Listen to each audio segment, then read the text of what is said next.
धुळे शहर विधानसभा मतदारसंघातील शिवाजी हायस्कूल परिसरामध्ये भारतीय जनता पार्टीचे कार्यकर्ते पैसे वाटत असल्याचा आरोप करत वंचित बहुजन आघाडीच्या कार्यकर्त्यांमध्ये आणि भाजपच्या कार्यकर्त्यांमध्ये वाद झाला।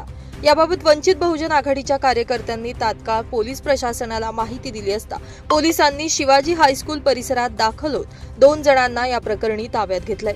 तसेच यावेळी पैसे वाटप करणाऱ्या तरुणाला मतदान केंद्रावर असणाऱ्या नागरिकांनी चांगला चोप दिल्यानं साक्री रोड परिसरात तणावाचं वातावरण बघायला मिळतंय।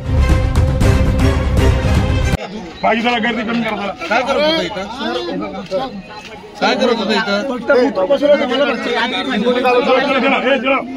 कसं लॅपटॉप कशाला आणलाय?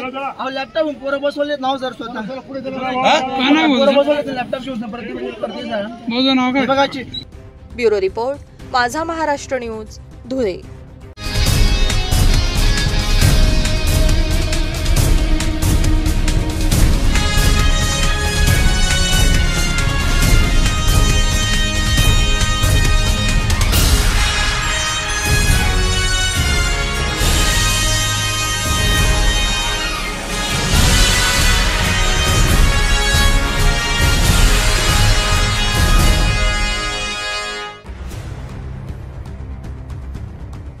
कंटेनरमधून करोडो रुपयांच्या चांदीच्या विटा जप्त करत ठाणे पोलिसांनी मोठी कारवाई केली आहे। सदर चांदीच्या विटा बँकेची असल्याची प्राथमिक माहिती समोर आली आहे। मात्र एवढ्या मोठ्या प्रमाणात ऐवज घेऊन जात असताना कंटेनरला सुरक्षा का नाही असा प्रश्न समोर येत आहे। 94 कोटी 98 लाख रुपयांच्या 10,000 किलो चांदीच्या 336 विटा पोलिसांनी हस्तगत केल्या आहे। बँकेचे कागदपत्र तपासून योग्य खातरजमा करण्यासाठी पोलिसांची पुढची कारवाई सुरू आहे। मात्र निवडणुकीच्या धामधुमीत चांदीची मोठ्या प्रमाणात झालेली तस्करी चर्चेचा विषय बनली आहे। ब्युरो रिपोर्ट, माझा महाराष्ट्र न्यूज, धुळे।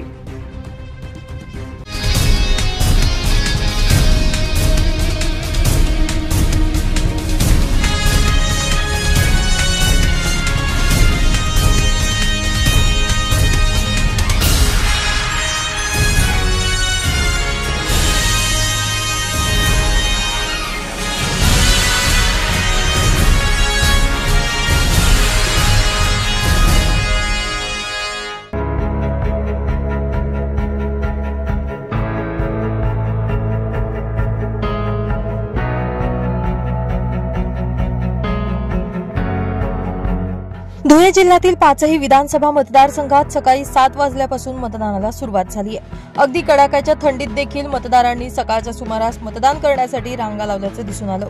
कोणताही अनुचित प्रकार घडू नये यासाठी जिल्हा पोलीस दलाच्या वतीनं चोख पोलीस बंदोबस्त तैनात करण्यात आला।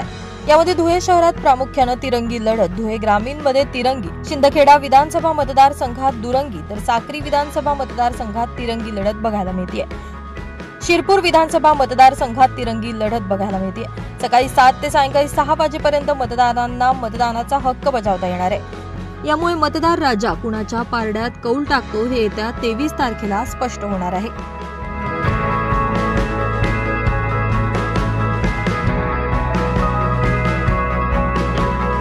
ब्युरो रिपोर्ट, माझा Maharashtra news, Dhule.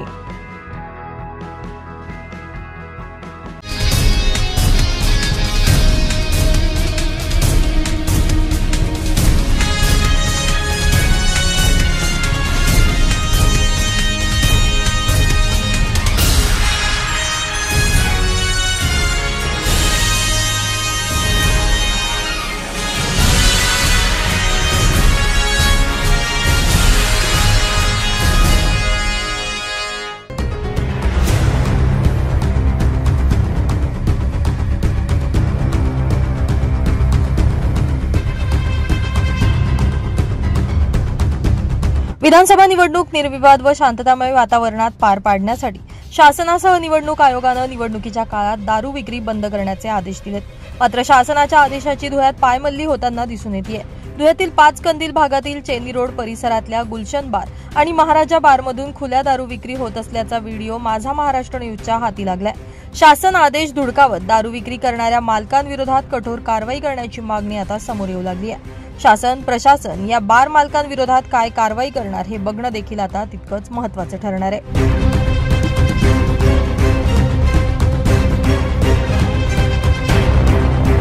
Bureau report, माझा महाराष्ट्र न्यूज, धुळे.